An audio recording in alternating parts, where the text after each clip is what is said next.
मुलगी आहे म्हणून सारे नाक मुरडणार ग.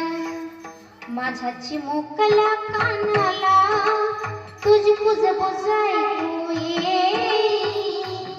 वंशाच्या पायी नको पंती विजवाई.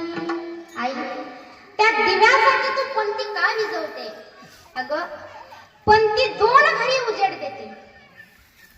त्या दिव्यासाठी तू पंती विजवते. आई, विजवू नको. म्हणून आई वडिलांची सेवा करा. एकदा आई वडील गेले की काही नाही. ज्या वेळेस लहान चैताली म्हणून होती, चैतालीच्या आई वडील निघून जातात. निघून गेल्यानंतर तिचा सांभाळ काका काकू करते. काका काकू करते ज्या वेळेस काका काकू सांभाळ करतात. लहानाची मोठी होते, हुशार असते. परंतु मुलगी वयामध्ये आल्यानंतर तिचं लग्न